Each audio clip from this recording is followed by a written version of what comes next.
Assalamualaikum warahmatullahi wabarakatuh. Waalaikumsalam warahmatullahi wabarakatuh. Alhamdulillah wassalatu wassalamu ala rasulillah Sayyidina Muhammad ibn Abdillah wa ala alihi wa sahbihi wa mawalah. Asyhadu an la ilaha illallah wahdahu la syarikalah wa asyhadu anna sayyidana wa nabiyyana Muhammadan abduhu wa rasuluh. Ayyuhal hadirun ittaqullaha haqqa tuqatih wa la tamutunna illa wa antum muslimun. A'udzu billahi minasyaitonir rajim. Yarfa'illahu alladziina aamanu minkum walladziina utul ilma darajat. Sadaya puji kagungan Allah Subhanahu wa ta'ala, sholawat rabu salamna mudah-mudahan disurah limpahkan kepada alam Nabi besar Muhammad sallallahu alaihi wasallam, dikantun ke para sahabat-sahabat tabi'in tugas sunnah rugikan ka urang sadayana, amin ya Allah ya rabbal alamin. Urang ngalajengkeun bahasan kitab Alfiyah. Sedajan urang ngalajengkeun hanca, urang ngaduakan umat suci mudah-mudahan wabil khusus pengarangna kitab Alfiyah tambi kamuliaan nanggu Allah Rabbul Alamin. Oke, mudah-mudahan sepuh urang sadayana wargi urang sadayana anu parantos salik di alam barzah, guru-guru urang sadayana mudah-mudahan keing pangapura rahmat oge ridhona Allah Subhanahu wa taala. Ila hadratin Nabi Mustafa Muhammadur Rasulillah sallallahu alaihi wasallam wa ala alihi wa sahbihi wa azwajihi wa dzurriyyatihi wa ahli baitihi syaulillahi laumul Fatihah. A'udzu billahi minasyaitonir rajim. Bismillahirrahmanirrahim. Alhamdulillahi rabbil alamin. Iyyaka na'budu wa iyyaka nasta'in.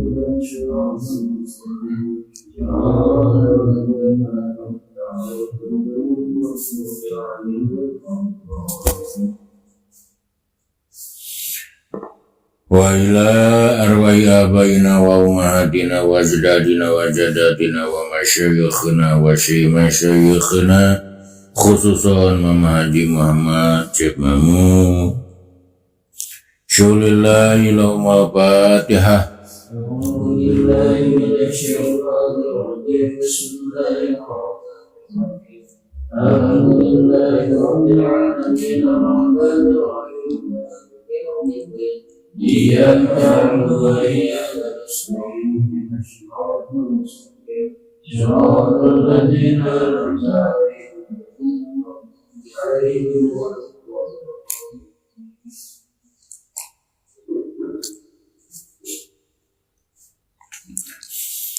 Wa ila mu'allifi hadal kitab bila hadrati Syekh Imam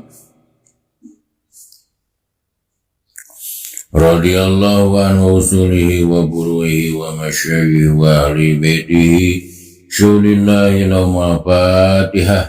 A'udzu billahi minasyaitonir rajim. Bismillahirrahmanirrahim. Alhamdulillahi rabbil alamin arrahmanir rahim maliki yaumiddin. Iyyaka na'budu wa iyyaka nasta'in. Ihdinas siratal mustaqim. Siratal ladzina an'amta 'alaihim ghairil maghdubi 'alaihim waladdallin. Allahumma billahum warhamhum wa'afihim wa'afwanhum waj'alil jannata maswahum. Allahumma antifi qawli nur wa rahmatan wa maghfiratan daimatan ila yaumil qiyamah. Amin Allah ya rabbal alamin. Sok baca heula baitna 20 bait mah. Bismillahirrahmanirrahim. Muhammad Rasulullah maliki abadu rabbina khairul maliki wa salliyan ala nabiy Mustafa wa alil mustaqirin syaraba wa Astaghfirullah Abi Maqsidun Nawi Bi'alawiyah Muqaribul Sabir Abdil Mujadiwatan Sudur Badami Wahdi Watakanil Mulki Khairi Suhafir Faibatan Afiyatan Muhadi Wa Bisakina Idun Abdila Musawjir Musanaya Jamila Allah ya Bibi Bati wa Firari Walau Bila Rajatil Alam Nalatun Mubinun Tasna Wasbun Maghilun Sumar Kuliqari Wa idu Salimatun Wa Qulu'an Wa Biyamatun Biha Kalamun Faju'an Birjari Wa Tanwini Wa Bidawa'an Wa Musnadi Lil Ismi Tani Jurasal Kita Patawa Soyam Aliwan Afilan Afilu Jajali Siwa Umaku Ahawati Wa Bil Mudari Wa Jaliman Dina pembahasan kamari urang anu kaiji ngabahas mabade ilmu nahu anu aya dina kitab Alfiyah. Lajeng urang ngabahas pembahasan Bismillahirrahmanirrahim menurut ilmu nahu. Ayeuna urang ngabahas Bismillahirrahmanirrahim menurut ilmu sorof. Sebab aya bahasa yang bagi likulli syari'in fi fannin bahsul basmalati bitorpi yunasibuha.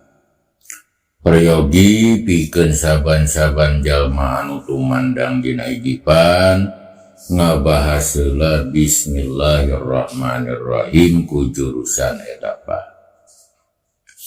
Sementara dina kitab Alfiyah ngabahas pan nahu, ngabahas pan bahasan Bismillahirrahmanirrahim menurut ilmu nahu parantos kamari kantun ayeuna ngabahas Bismillahirrahmanirrahim menurut ilmu syaraf.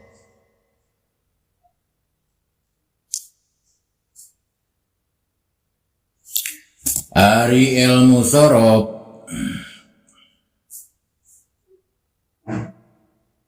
ngabahas Bismillahirrahmanirrahim eta dina sababaraha pembahasan.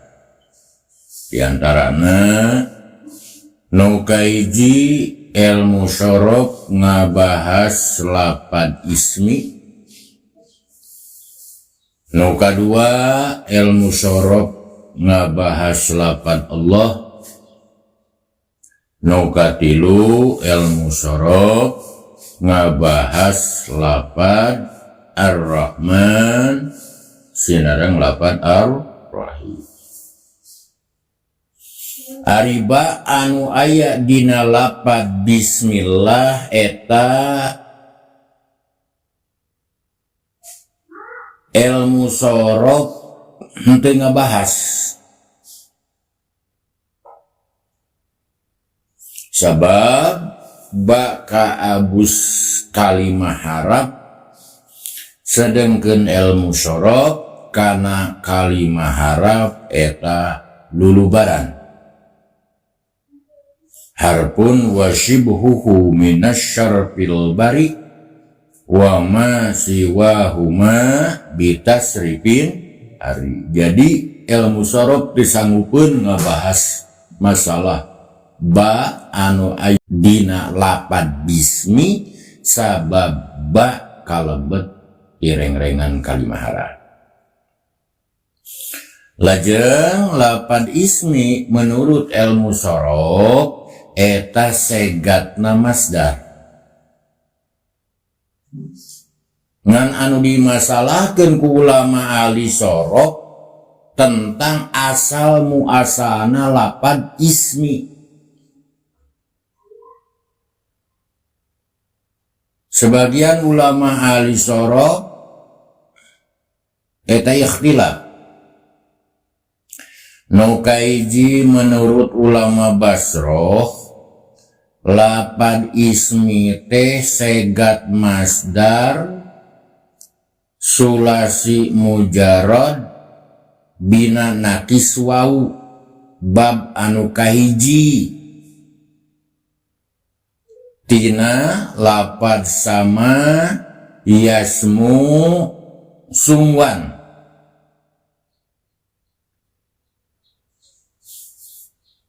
Jadi lapad ismi menurut ulama-ulama Basroh segat masdar tina fi'il sulasi mujarad bina nakis wau bab kahiji.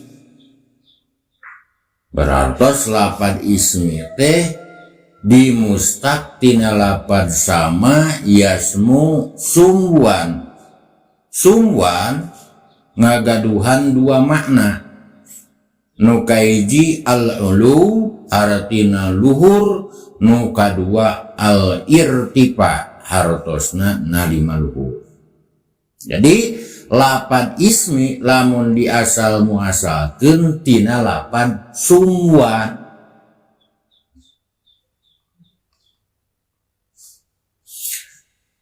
Entos sungwan pindahkeun harkatna wau kana mim sabada ngabuang harkat mim, maka jadi sumau. Ngesumau iltiqa'u sakinin antara wau lam fi'il jeung alif masdar. Terus dibuang wauna ngan keur nuduhkeun kana ayana wau anu dibuang tetepkeun patahna mim, maka jadi dibaca suman. Geus suman datangan hamzah wasal dibere harkat domah jadi dibaca usman. Geus dibaca usman terus dijerkeun. Entos usman jerkeun wae bongan aya ba jadi dibaca bismi. Eta asal muasalna lapad ismi menurut ulama-ulama Bas. Nu kadua lapad ismi menurut ulama Kufah nyata sulasi mujarod bina misal wau bab kedua. Jadi lamun di asal muasalkeun lapad ismi teh tina wasama yasimu simatan wa wasman anu boga harti alamah hartosna ciri. Jadi asana ismi menurut ulama Kufah mah wasman. Geus wasman buang wauna terus berean hamzah wasal maka jadi isman. Terus datangan harap jar jadi dibaca bismi. Antara dua kaul ulama naon ulama Basroh sareng ulama Kufah eta anu leuwih utama anu leuwih kuat nyata pendapat ulama Basroh. Sabab lamun lapad ismi dijamakeun sok kana lapad asmaun anu asana lapad asmaun tarah dijamakeun kana lapad ausamun. jeung upama ditasgirkeun sok kana lapad sumayun anu asana mah sumaewun tara kana lapad usaimun. Eta nuduhkeun kana kuatna pendapat ulama Basra daripada pendapat ulama-ulama Kufah. Wastaqal ismu min samal bisriyu wastaqahu min wasamal kupiyu wa mazhabul muqaddamul jaliyu daliluhul asma wa sumayyu. Di eta nu kadua lapan Allah eta meunang mustaq tina tilu kalimah. Nu kaiji lapad Allah meunang mustaq tina lapad aliha ya'lahu ilahan artina anu sok diibadahan. Geus ilahan datangan alif lam li ta'rif jadi dibaca al ilah.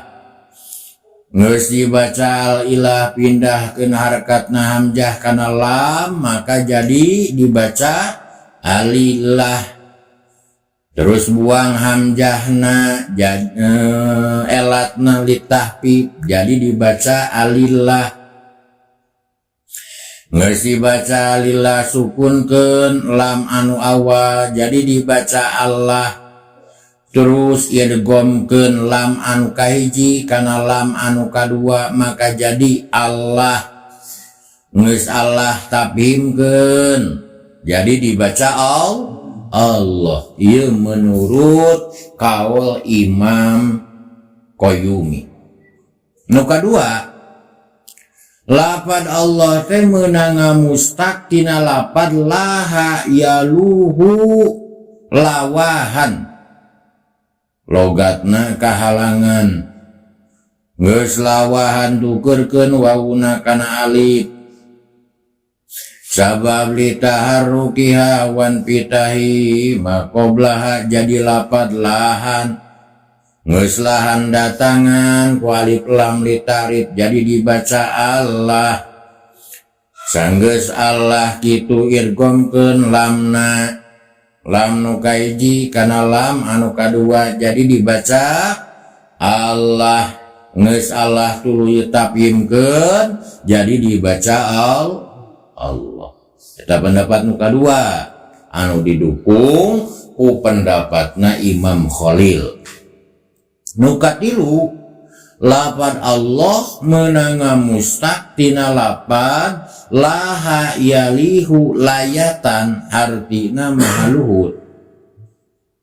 Geus layatan tukeurkeun iana kana alif sabab litaharrukiha wan fitahi maqoblaha jadi dibaca lahan. Datangan alif lam maka jadi dibaca Allah. Terus irghamkeun sareng tafhimkeun maka dibaca Allah. Mana kaul anu langkung kuat? Mana kaul anu leuwih mu'tamad? Nyata kaul anu kahiji nyata anu ngajelaskeun yen asana lapad Allah teh tina aliha yalahu ilahan. Eta kaul anu langkung kuat.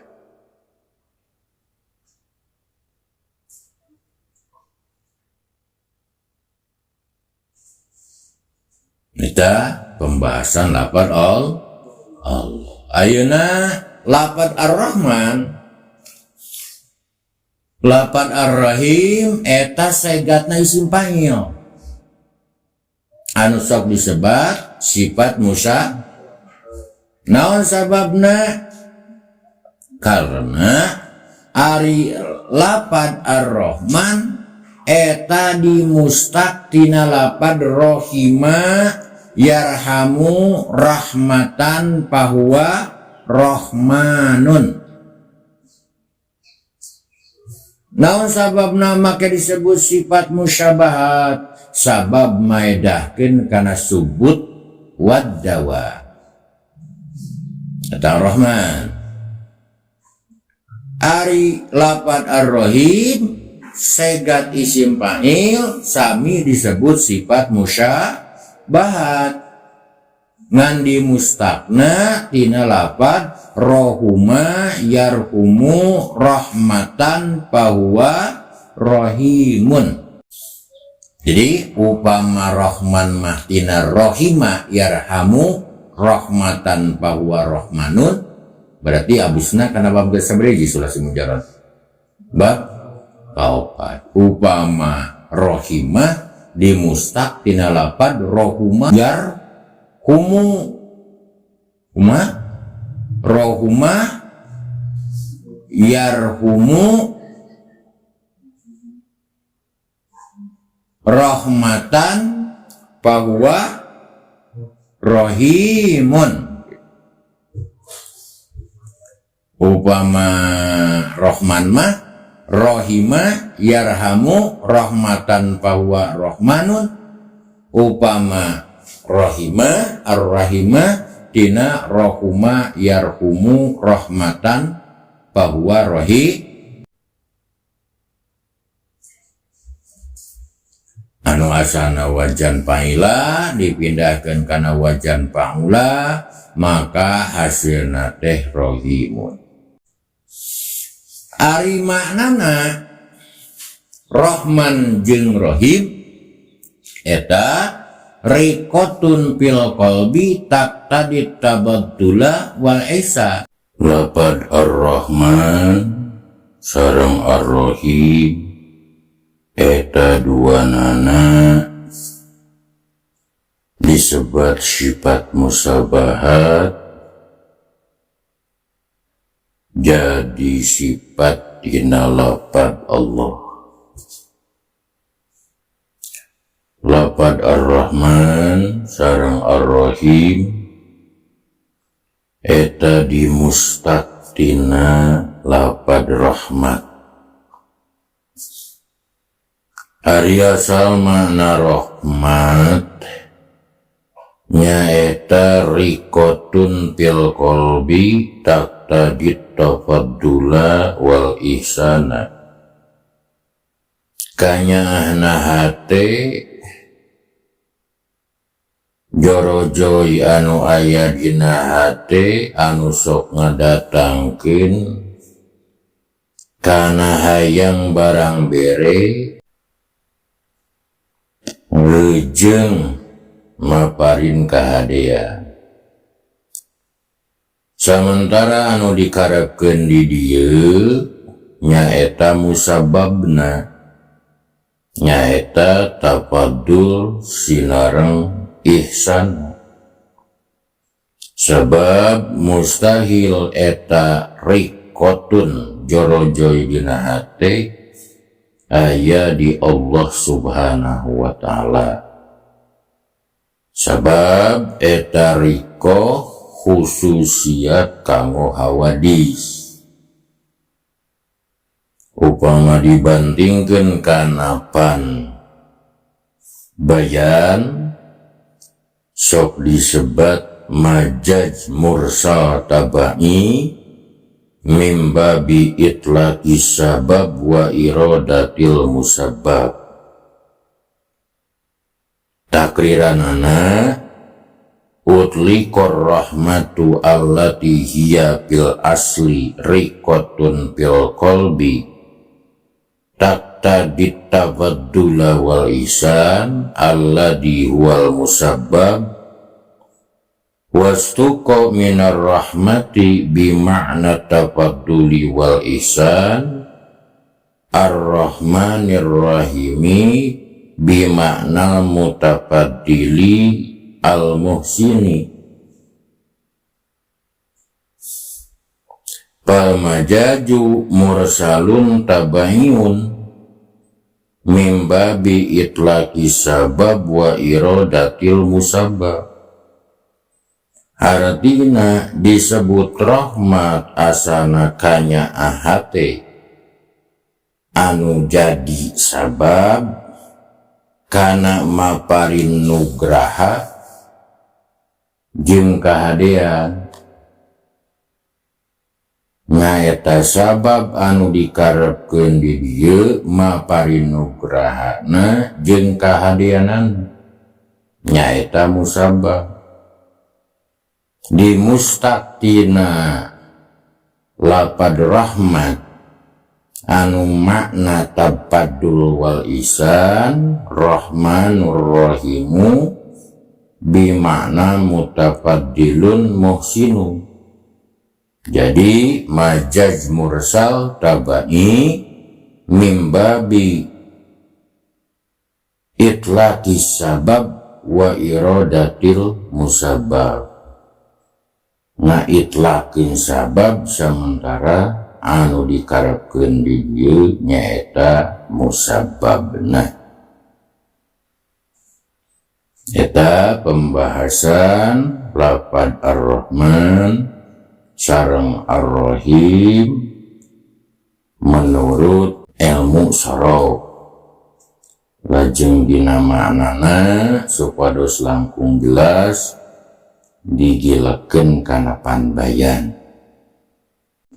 Ari makna bismillah tikawit dugikeun ka akhir kieu unina u'alifu hadhil alfiyata hala kauni musta'inan wa mutabarrikan wa musahiban bi bismillahirrahmanirrahim.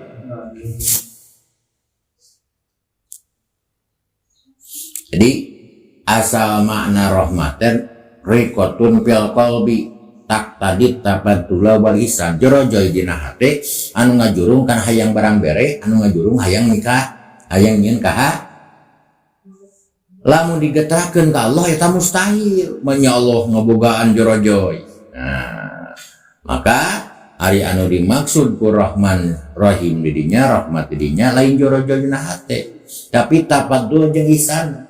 Allah anu maparin kasayanana, Allah anu maparin naon ihsanna. Daya jorojoy dina hate sabab jorojoy dina hate mah sifatna makhluk. Sifat makhluk mustahil aya di Allah Subhanahu wa ta'ala. Jadi lamun disimpulkeun